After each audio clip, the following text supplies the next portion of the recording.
ingeta bambuta ingeta bayaya balanda dosta télévision na pesi no mbote encore une fois na ba onyo so ba poza bino ko plus plutôt confiance na musala to musala la bino o ezali quoi devoir na biso ya ko pesa bino la vraie information aux autres ça plus mboka na biso République démocratique du Congo en particulier en général mambolé en Afrique et puis dans le monde entier si on a dit Afrique et le monde entier c'est parce que mboka na biso ezali occupé et pas étranger o bazali parrainé et pas grande grande puissance entre autres la France, la Grande-Bretagne, les États-Unis d'Amérique et autres. La République démocratique du Congo 72 ans après les lots Tokolo Banini. Moi na 72 ans asa toujours na immaturité. Ce que tali be fort au bakoba grands-parents na biso basala ki Lumumba Kasavubu Bolikango, Kimbangu, Kipavita, Mobutu, Cardinal Malula, Mbadi et tant d'autres cités, ils ont abattu un grand travail pour que RDC comme un pays indépendant. Mais qu'on se le dise aujourd'hui, résultats alinés par rapport à l'héritage au grand-parent bâti la Guinée. La paix c'est biso pendant na maboko. To gérer en comment? To gérer en aroluka basi, to gérer en arukomela masanga, to gérer en végétarien, to gérer en amativisme, to gérer en trahison, to gérer en arosimbara bakisi ko kotaka ba maison ba bloc zanga zanga tina. Donc nous sacrifions l'essentiel au bénéfice de l'accessoire. L'accessoire c'est quoi? Ce sont des points on a tout côté on a énuméré wana. Masanga, kokota bakisi, kolanda basi, traîtrise, trahison donc et puis le Kosambongo n'a pas n'importe quoi. Mais l'essentiel, les alliés valeurs les alliés nini qu'on développe un la République démocratique du Congo, qu'on protéger la frontière et un Nabiso, qu'on gérer avec beaucoup d'intelligence et beaucoup de kinouenga, la richesse, aux en a sol, peu na sous la République démocratique du Congo, qu'on stabiliser monnaie de économie à RDC, qu'on sécuriser la population et à RDC n'a pas bien aillé. Valeur les alliés RDC il faut bénéficier de maïs, RDC eau potable bien sûr, RDC faut bénéficier de l'électricité, lumière publique, éclairage public et ça là. Afuta, loyer moins cher. Donc, un primo qui permettre de faire valeur les alliés RDC faut attendre la condition bien, RDC faut accoler bien, lier bien, puis azon musala. Mais est-ce que c'est le cas aujourd'hui 70 ans après? IDP ça sali 37 à lit. Tobim ça résultat ni tolo balelo. Attention babenga biso ba ene. Attention que vous avez na 37 à lit, vous avez projeté. Na 37 à lit, vous avez raboyé. Sans vision, sans cahier de charges, vous êtes là. Na 37 à lit, vous avez expertise.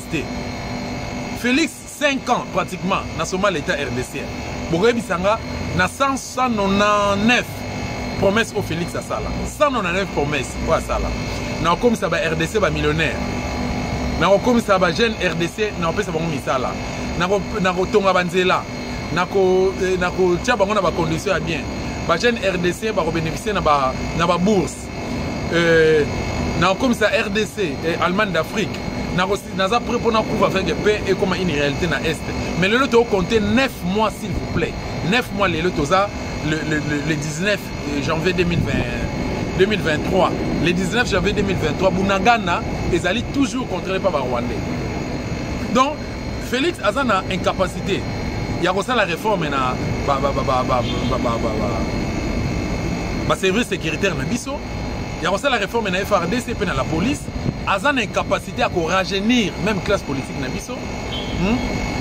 Mais a préféré plutôt kende comme ma RDC en Afrique de l'Est.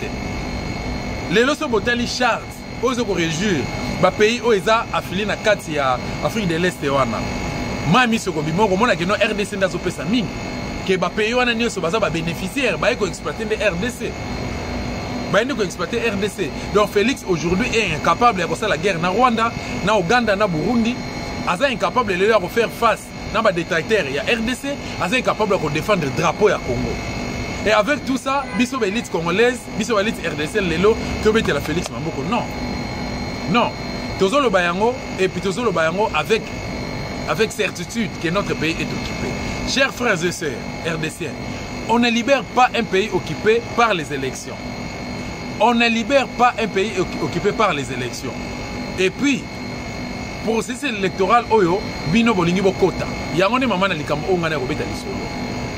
Lelo, activité d'enrôlement, ils ont ça les 2 mois. bapesi 2 mois pour enrôler ville à Kinshasa mobimba. Kinshasa ils ont 12 millions d'habitants. Dans 12 millions d'habitants, supposons que 10 millions d'habitants vont se faire enrôler. Si vous avez une école, bango ba dispo ba retenir le centre d'enrôlement. Machine moko et qu'on enrôler par exemple 100 à 200 300 000 personnes. Machine moko. À ne pas oublier que tous habitants un problème il y a de l'estage. Il y a mis balai machine échauffaka. Machine échauffaka. Et là, nous sommes seulement dans la moto et ça va toujours une imperfection. Est-ce que vous tenir pendant 24 heures? Est-ce que vous tenir parce que vous tenir pendant 24 heures pour travailler? Ce sont des paramètres au bâtiment et compte. Mais quand cela ne tient, vous avez un enrôlement. Enrôlement, c'est une condition. Vous avez la qualité à carte au bas. Est-ce que vous avez les pour et les contre? Vous avez encore réfléchir? Il y a un moment où même les partis politiques ont mis en place la COP de la batterie.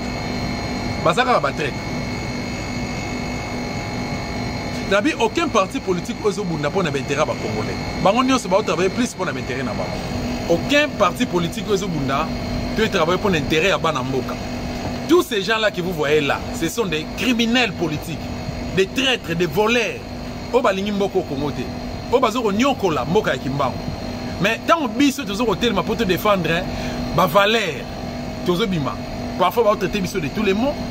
Parfois toujours va victime d'enlèvement. Parfois on nous arrête comme ça. Parfois on nous maltraite comme ça. On dépouille biso et puis il y a aucun Congolais au côté de Maloba. Alors biso to même mon combat pour défendre l'intérêt à 82 millions de Congolais.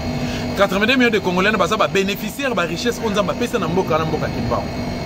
Tu comprendre que bolingo ça la élection. D'accord. Mais Bobosani qui en 2006, Congo Mombele kama kilaba na mboka itangaka. Entre autres ba igo Tanzanie bakufaka. Pour la élection malheureusement la salaki. Il y a non respect à procédure. En 2011 également avec Ngoé Moulunda, il s'est passé des choses là-bas. Il y a eu des morts. Pour le non respect, il y a procédure. Mais en 2018 avec Corneille Nanga, bomoni marambo et les kaki. Il fallait gagner aux élections, bien que les gars n'ont les gars qui ont avait bisonios, même Félix, ça a été il fallait gagner. Mais va nommer Félix.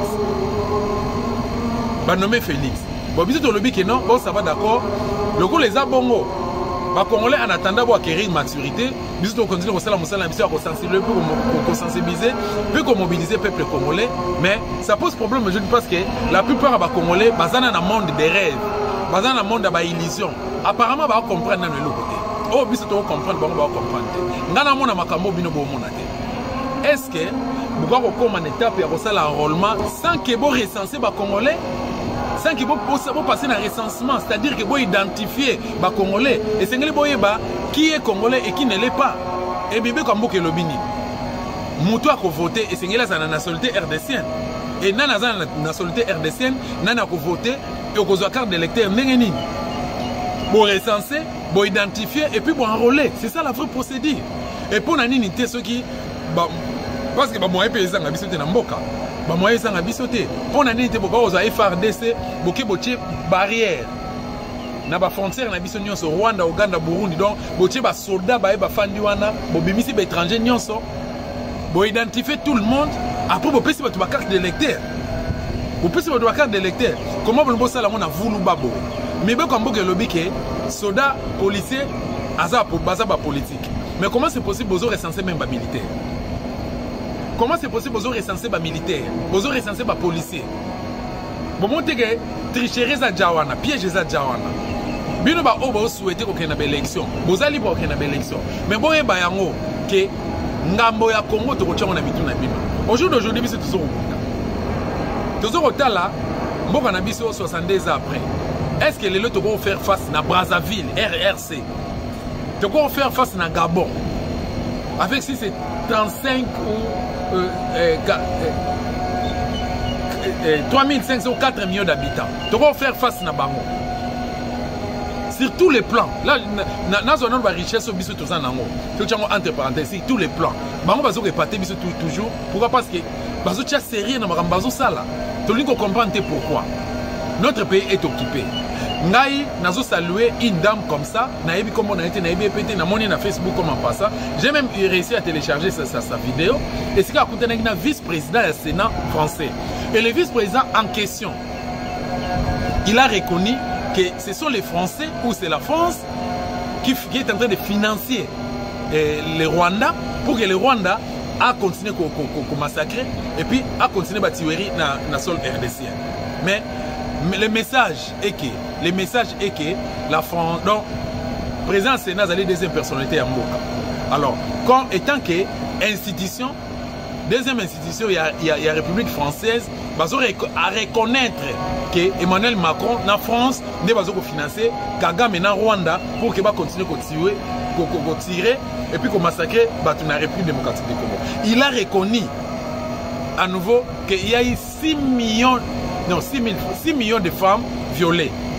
6 millions de femmes violées et 12 millions de Congolais, de RDCiens tués, donc massacrés. La partie est en Bokanamiso. Alors, qui est ce président-là à Occident?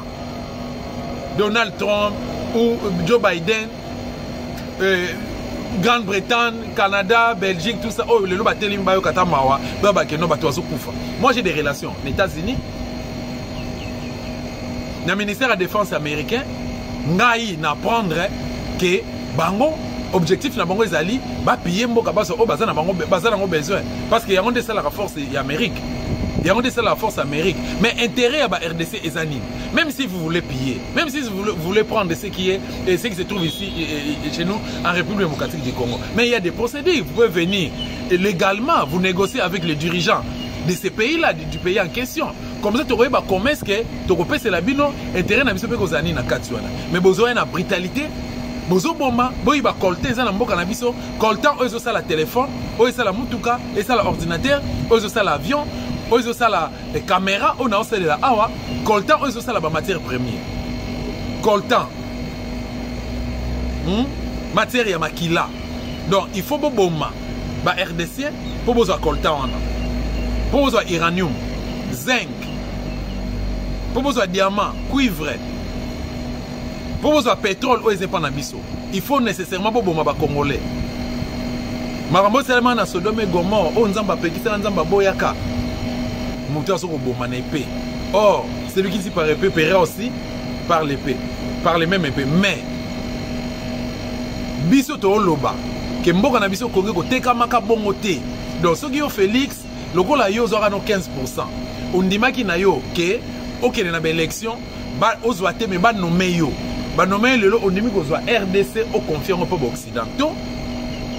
Ba RDC ba continuer na vie à souffrance, vie à misère, vie à passi. To continuer ko kundaka bibembe, to continuer ko vivre ba fausse commune, bombe uti na nord et ko koya na sud, bombe uti na est et ko koya na ouest. Donc Félix yo ozo normaliser nyonso. Au fani nanda kunona mwasi na yo bozo souhaiter ba RDC ba joyeux Noël ba bonne fête tout ça pendant que bo futaka ba touté bo pesa to misala té Mobutu au moins mangeait avec sa population à l'époque. Mobutu mangeait avec sa population à l'époque.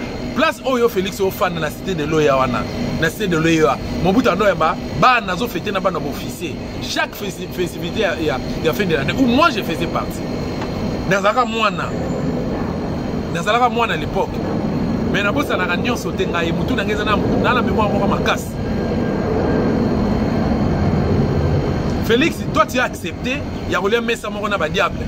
Tu as accepté ya kolia mesa moko na bandoki ya Congo. Tu as accepté ya koteka Congo. Tu comptais combien de mois bunaka ndekenda?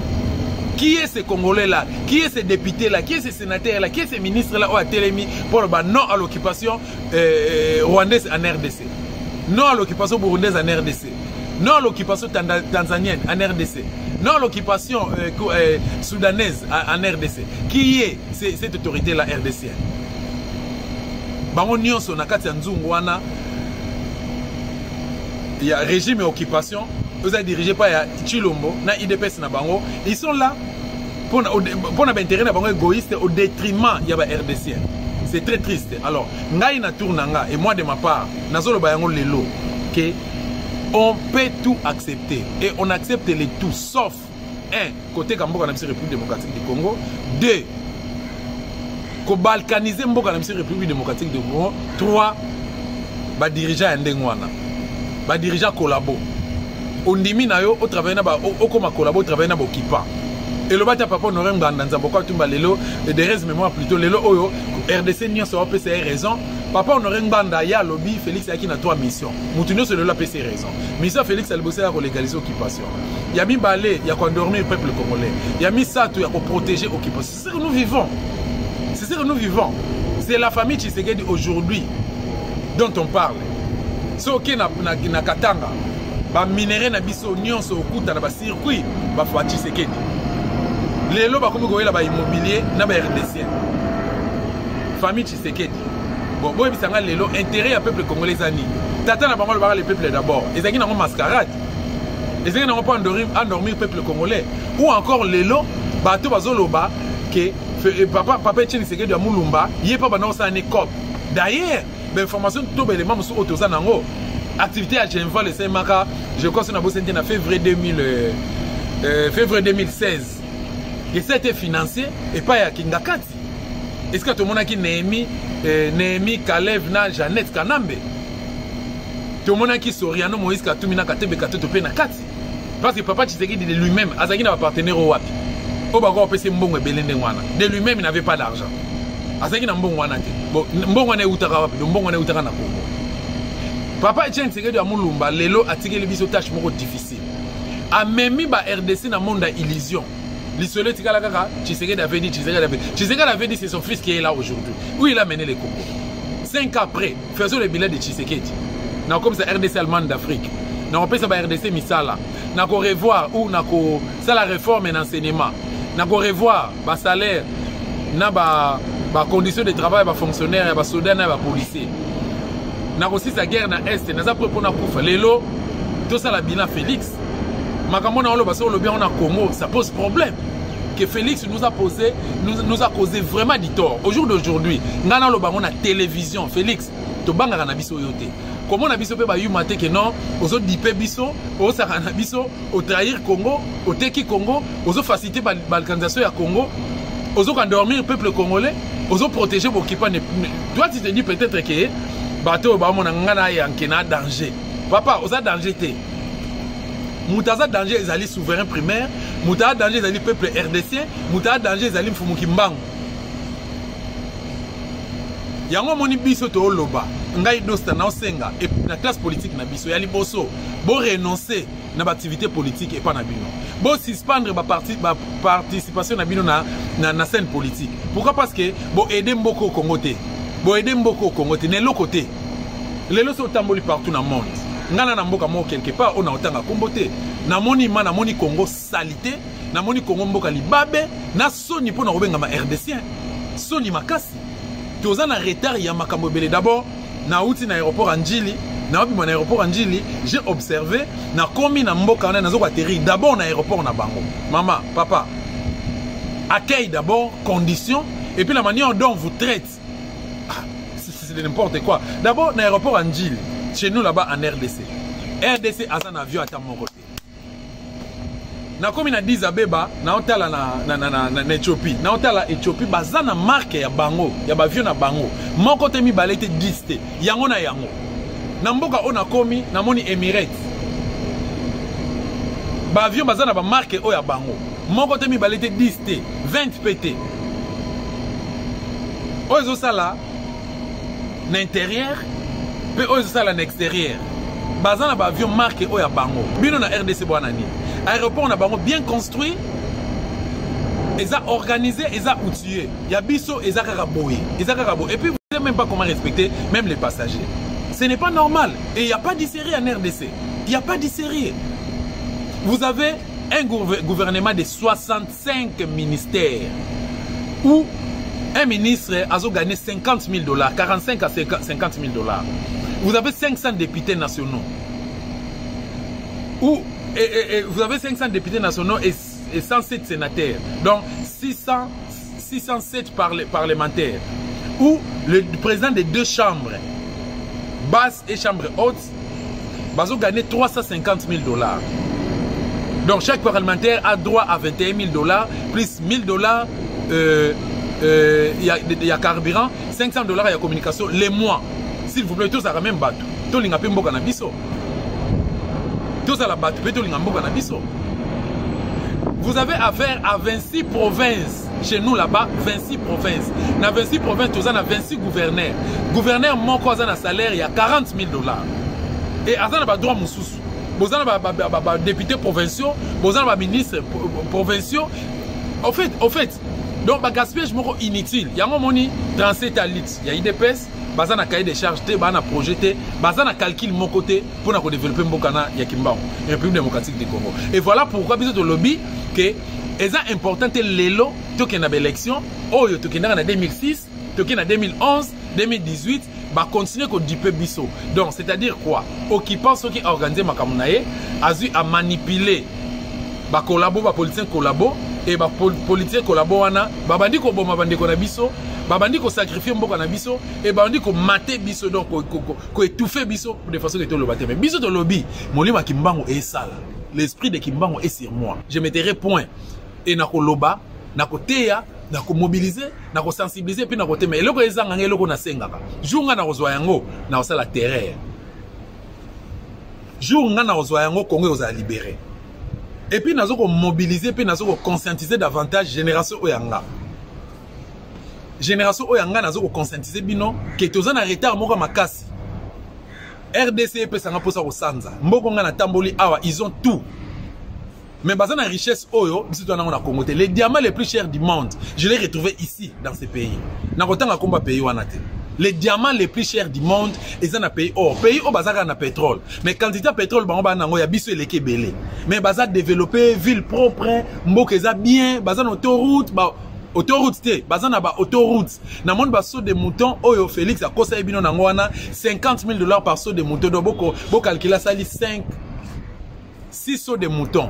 50 000 $ multiplié par 6. Besoin de réponse. Si vous avez la saut de mouton, est-ce que ça a valeur à 50 000 $?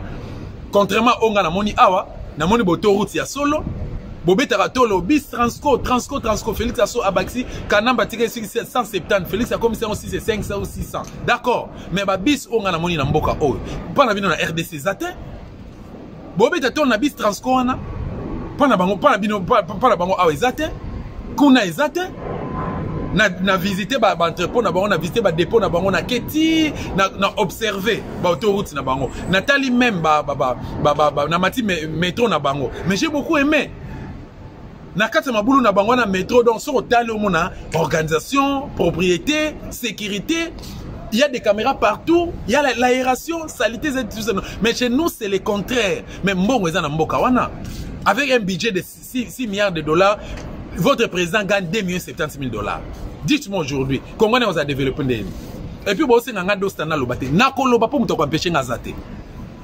le président du Sénat français, aujourd'hui, il a dit, il a avoué tout haut que c'est la France qui finance le Rwanda.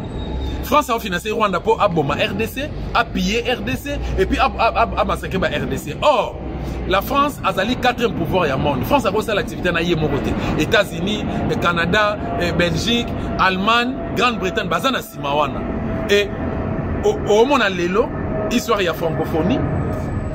Bazui Ange Mouchikiwabu, Madame Mouchikiwabu, il y a un secrétaire général de la francophonie. Secrétaire général de la francophonie, Aza rwandaise.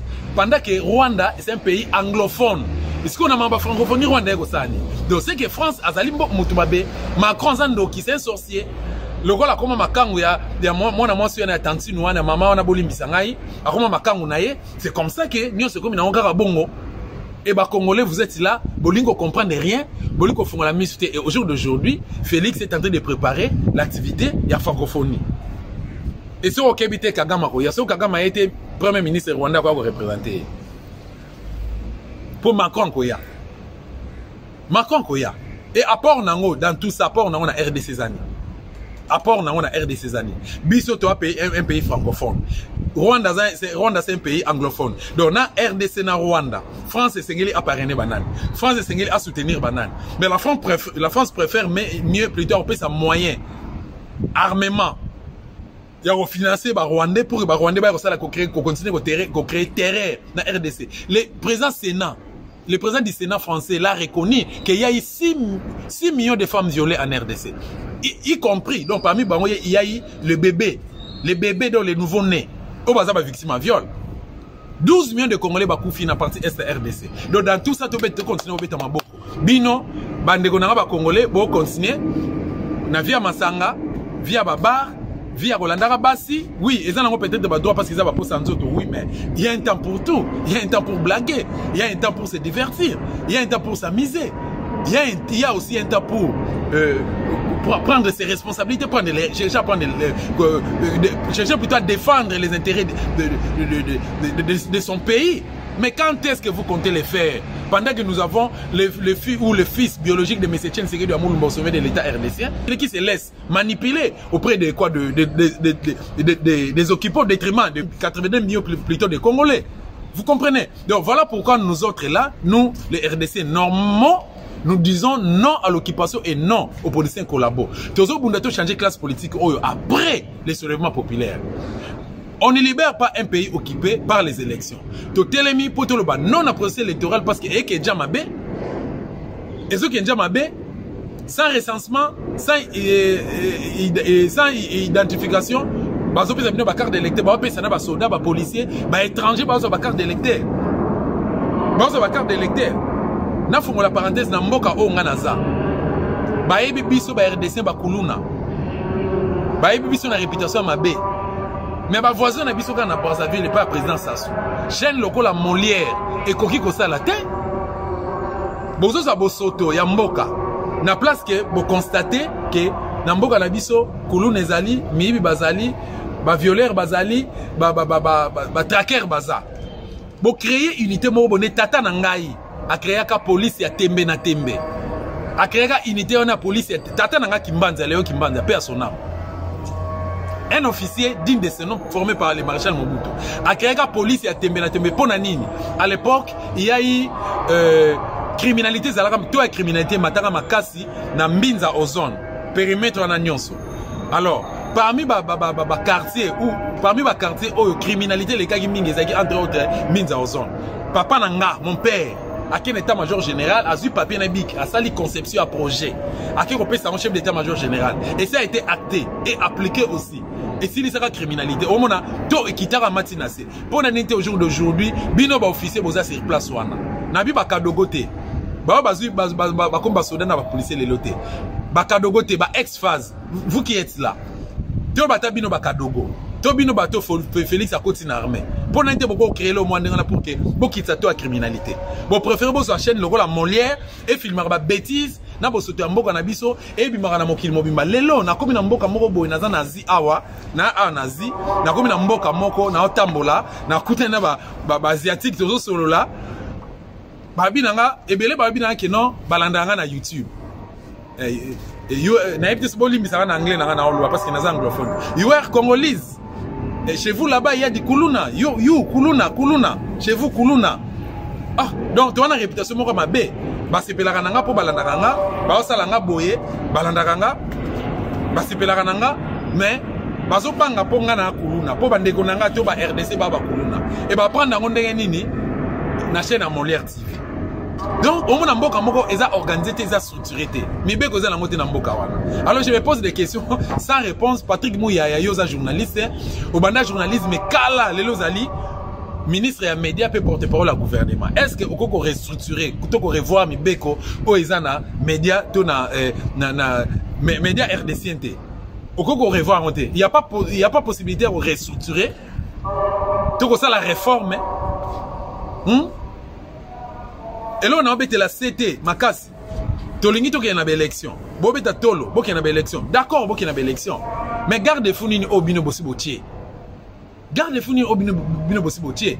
So botali comportement bande konabiso, bataliba, bande konabiso IDPS. Sans vision, hein? Sans vision. Bazawana, koswana, kofingana. Donc, bino bo diriger 82 millions de Congolais, mais vous êtes là pour insulter. Bato bino bo diriger. Na Hollanda télévision na luki RTNC na Hollanda RTNC na moni Zakari si j'ai mo izo ko lobela comportement Zakari baba baswe vient na biso wana vient na tanga trop grand journaliste historien alobi lelo azana faculté des droits na IPC alobaka bien mais vie akiti na c'est trop bablo musu via sala rata musu na ebi soki via melara trop nazo vie to recto tozo reconnaître les sous-souté azo wana kanana azo na kanambe bapula kanambe babimi bandi ko fingana kolobana ba sekir mususu pendant que na SC bitumbeza budaga de kei 9 mois ba territoire 6 territoire et kei ba RDC bazana nzala ba to fêter na pasi ba bombe zo uta na nord na sud na est na ouest zo bomba ba congolais même na kati ba église mutala na ndako ne bombe gie et kiti et bomi batu na place ke boluka solution comment maîtriser la situation sécuritaire en République démocratique du Congo. Vous êtes là pour la finga ko pesa ba promesse à lukuta ko maltraiter ba congolais ko intimider ke bofongoli ba maloko bokanti ngaso bokotinga na maloko wana maloko etondi e kotonda te. Toi c'est temps biso de libérer RDC na kozwa bino ba taliban nyonso ba collabo ngape na kotia bino na tour nanga qu'on se le dise mboka za biso nyonso za mboka kimbango biso nyonso za ba héritier héritage wana eza pona biso nyonso eza pona famille Tshisekedi moins encore ya famille Kabila toujours osenga na ba RDC to fungola miso parce que Congo eza mboka na biso. Autre chose, ceux qui te saboté francophonie wana te cette fois-ci tozo pesa sous crédit davantage et pas ya Paul Kagame même ba français ba ko respecter bisoté ba français ba respecter bisoté na fungola parenthèse mora mokie na tamboli na mboka oyo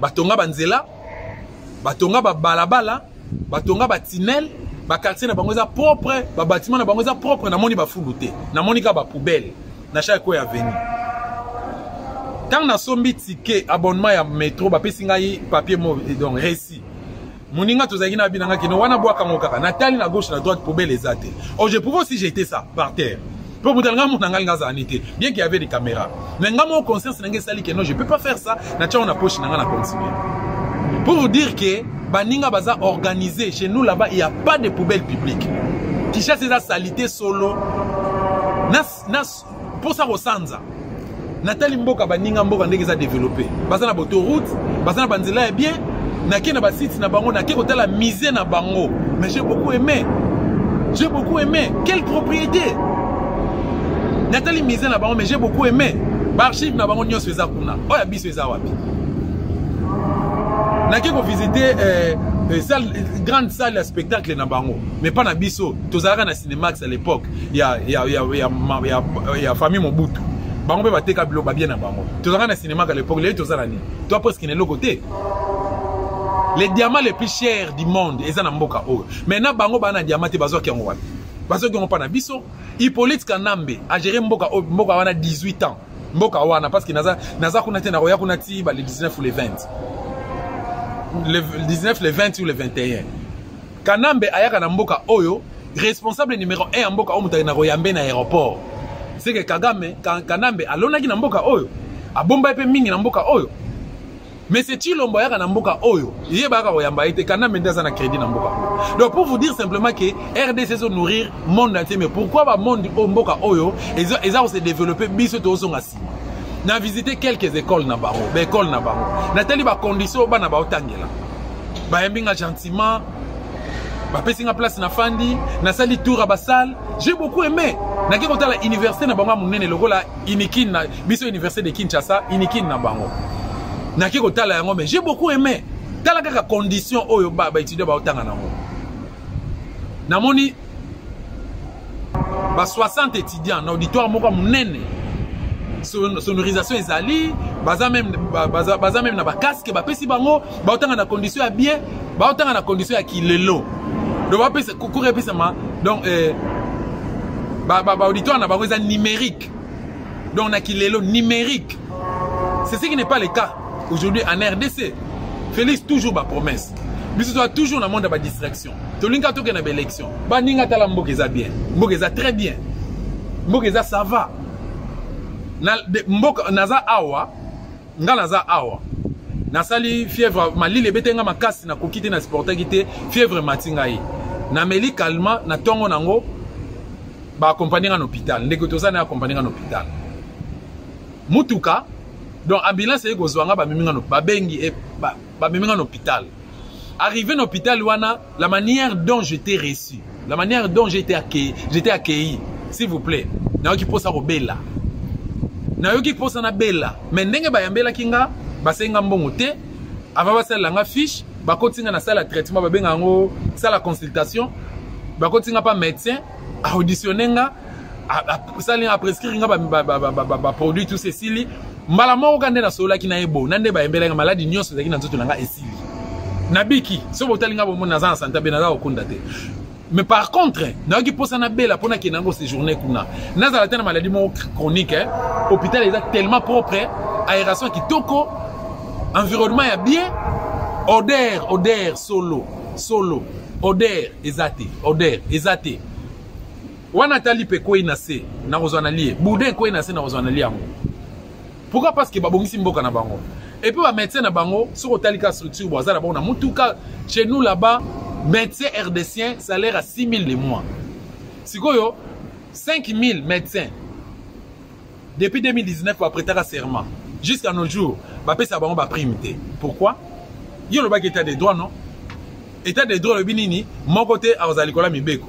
Tout autant en respectant les lois du pays. Mais les lois du pays, on est le binini, Congolais, nous avons le droit à bénéficier, sur la salle, droit à bénéficier, na salaire na ye azana droit pour vivre na salaire na ye soka sala ka tesa na droit aux musala mibeko ya mboka loi wana lobini ya RDC et lobi que richesse nous faisons na RDC donc tout Congolais tout RDC ça na droit bénéficier nango mais c'est ce qui n'est pas c'est ce qui n'est pas le cas aujourd'hui dans notre pays batu moko boye kaka médecin RDC mutamawa ba médecin wana basali marche na bango ya 4 mois passé j'ai causé en octobre fin de septembre et début octobre.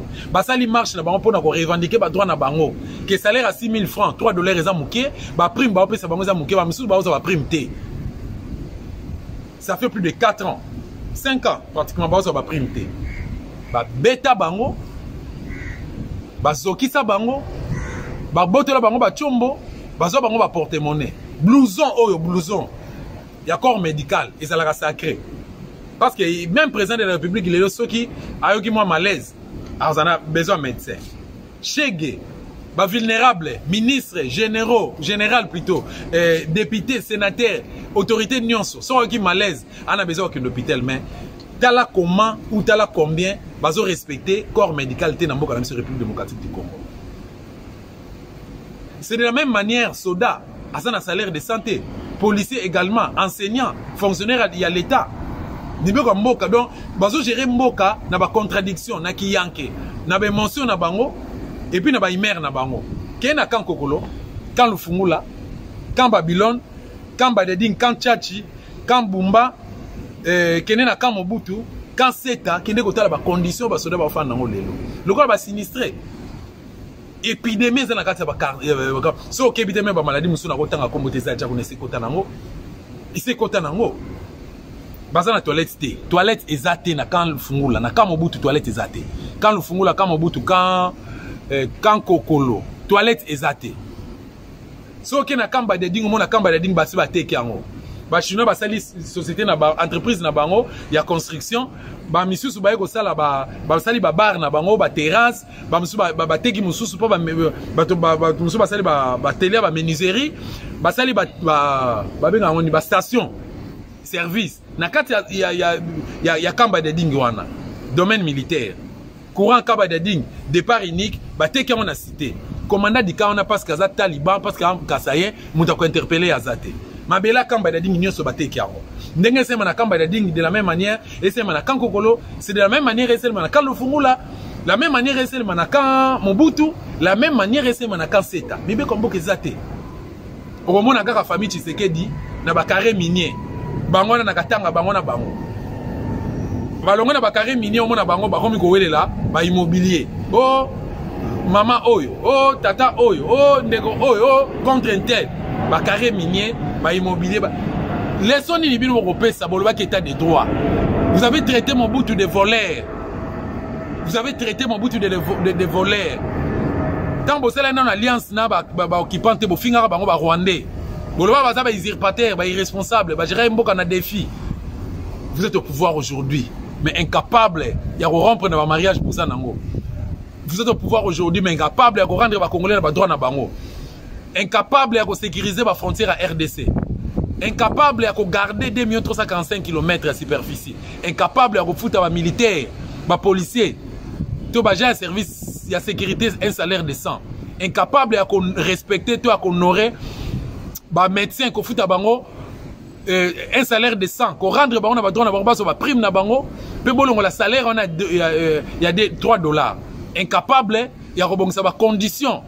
Vous êtes incapable, il y a des conditions de vie à enseigner à l'université, même à niveau secondaire. Incapable, il y a des étudiants dans des conditions malamu. Incapable, il y a des Congo démocratique, UDPS, vous êtes incapable, incapable.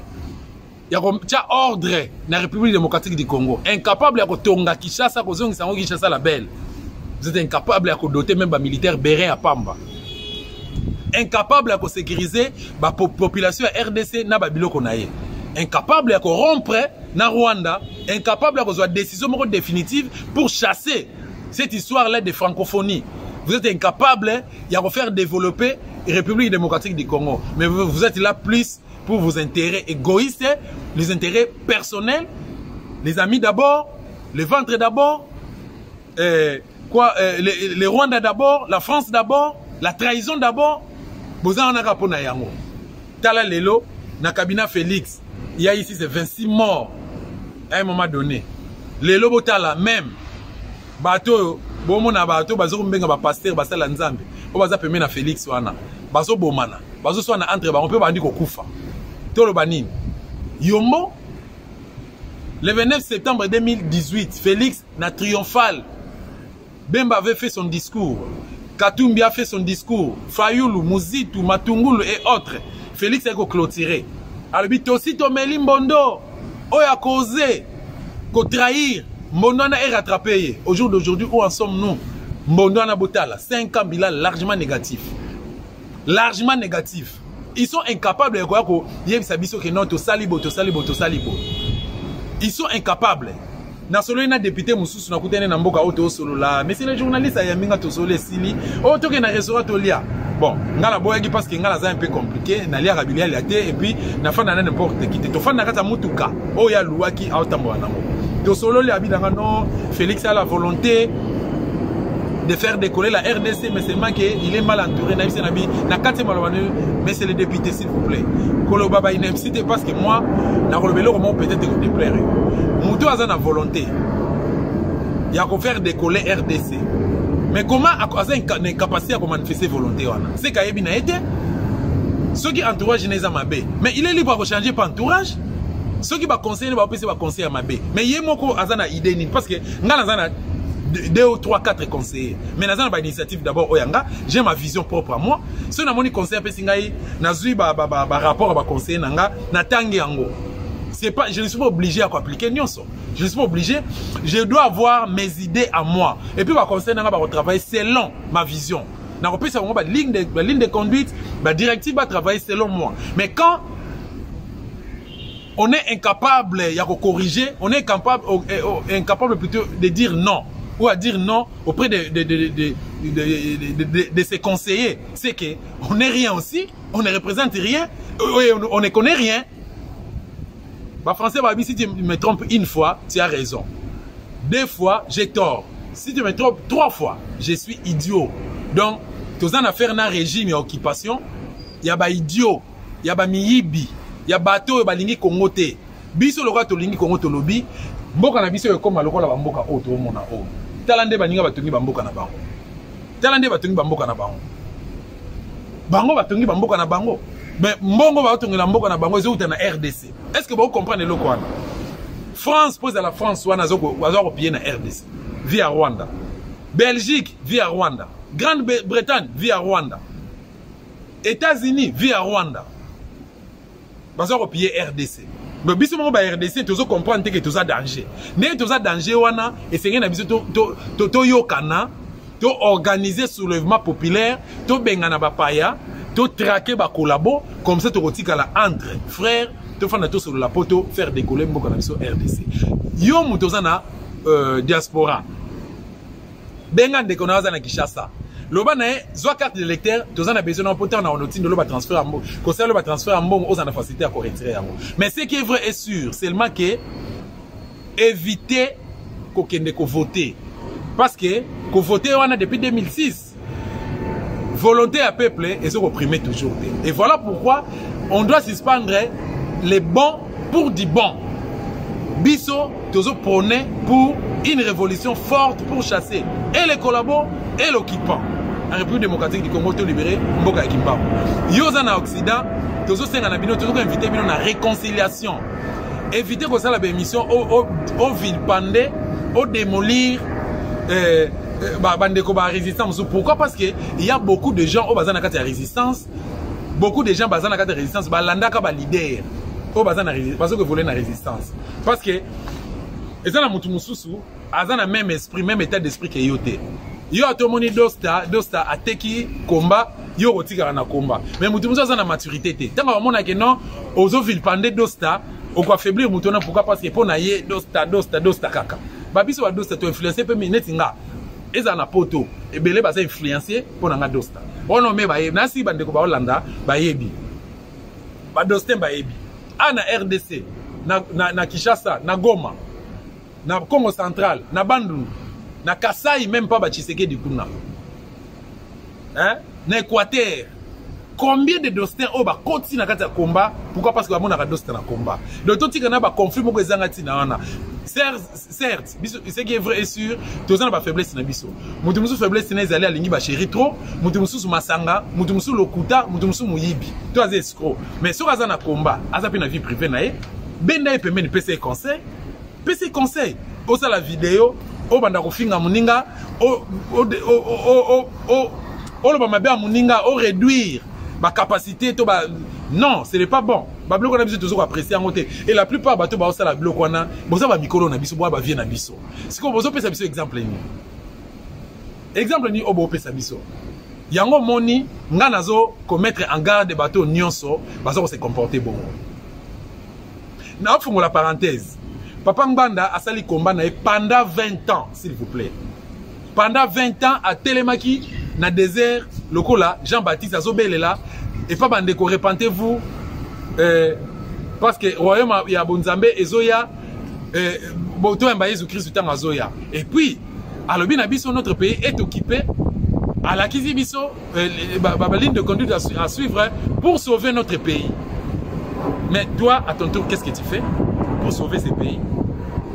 Siko papa Ngbanda akufi yo otikali na kati ya combat obanda combat na 1995 obanda combat na 1999 obanda combat na 2000 2005 ça dépend lelo sali combien de temps na combat 20 ans 10 ans 15 ans ngala sali 11 ans na combat yo sali combien de temps na combat dites-moi aujourd'hui au sali 20 ans au sali 15 ans na combat au sali 25 ans na combat d'accord siko olingo tika la combattant à vie ou résistant à vie tout mais un peu ko changer ba stratégie. Tout changer ma stratégie, ma stratégie autre changer et que simba kaka so ngai na to yokana. Toza obligé à kolingana te, mais toza obligé à koyokana. Et puis qu'on se supporter. Parce que yo zayo ngana zanga, ozana ba calcul na yo, ngana zanga ba calcul nanga, ozana vision nga pe na ba vision nanga. Donc ata ozana peuple mokonzi, ozana Pareco, ozana résistance congolaise RC, pas maman Keke, ozana CCDP pas Kuluto Dombo, ozana pas maman Justine Kasavubu. Toza obligé na ba misu pe bazana ba structure te, bazana ba résistant libre boy. Ba makesa pe bazana na ya BDK. To sangana to solo la to yokana to organiser soulèvement populaire. Bino tango panzana kuna bozo ka affaiblir biso to na Kinshasa. Pendant que biso to na Kinshasa awa, toza uni to kutana ngai personnellement. Parfois moi j'organise des réunions, des rencontres, to kutana ka to sangana ka. Toza tellement ebele base ezali. Chacun de nous a sa position na ye. Ngape na za na bato oyanga. Ba mpe baza na bato oya bango. To lobi ba parti politique te, il y a résistance. Ba structure ba mouvement résistance to kuta na rato solo laka to ça ba divergence ko kozala mais to finga na raté to ça la na pe ba vidéo te mais to kuta na kasi ya quoi to personne ba conseil puis ça passe mais pourquoi et comment ça peut être le cas pour Nayo? Pourquoi pas ya moto senga conscience patriotisme et à la plus pour que to réussir pour sauver mboka na biso République démocratique du Congo mboka ya Kimbangu kozala libérer kaka so ngana to yokani parce que to yape kosala sur le map populaire te kino ngano toza binemi tokotia na bambeli pendant que ennemi aza kuna ba Rwandais ba oseka biso ba okipa ba oseka biso et c'est que bana ko se dépasser to bana ko se surpasser pour que to sauver les Cameroun na profiter na occasion o lisusu pona bisa bangbandiste nyonso na le bien avec certitude ponga pe na bangbandiste nazaki na école papa on nganda jour ya bien période ya bien na air ya bien na moment na nga apesa ngai cours ba résultat nango ba retomber nango yango bo vivre maman okeke ngandiste kuluto dombo ngandiste maman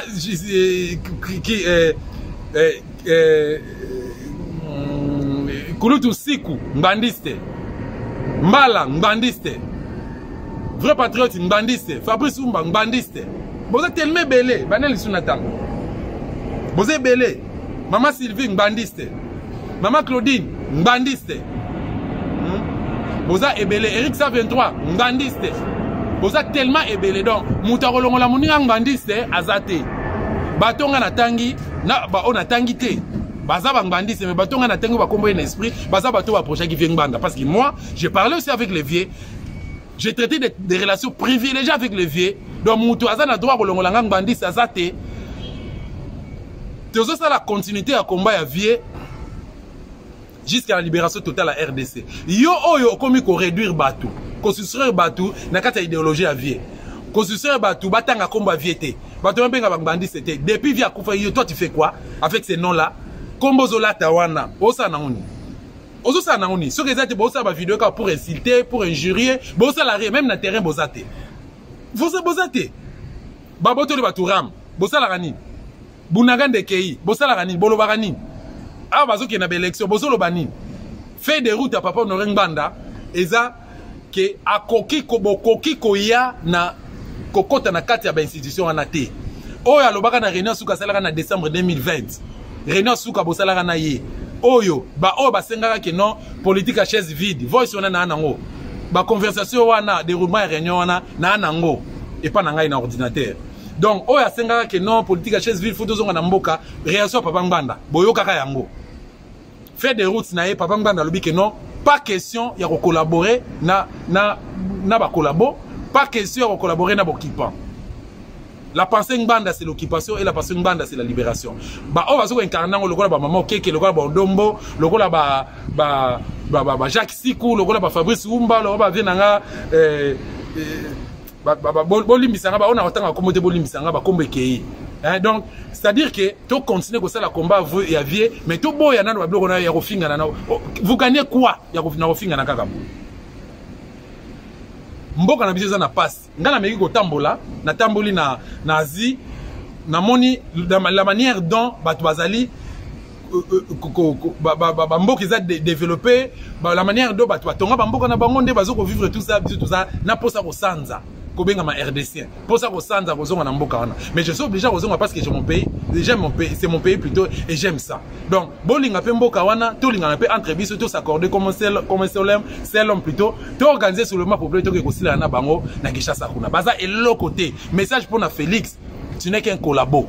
Mais c'est Félix, tu n'es qu'un collabo. Le quoi vous a collabo, on dit côté ka Congo, on dit côté ka balkanisé, banda processus à balkanisation en Boka Nabiso Congo, on dit qu'on faire souffrir les Congolais, on dit qu'on travaille dans Bokipa, qu'on protéger un peu, qu'on légaliser bango, biso to la guerre contre tout celui qui est collabo et puis to mettre fin na bloc wana. Merci beaucoup d'avoir abonné à Dosta Télévision. Yo zil bakor la navigation balaj bosso.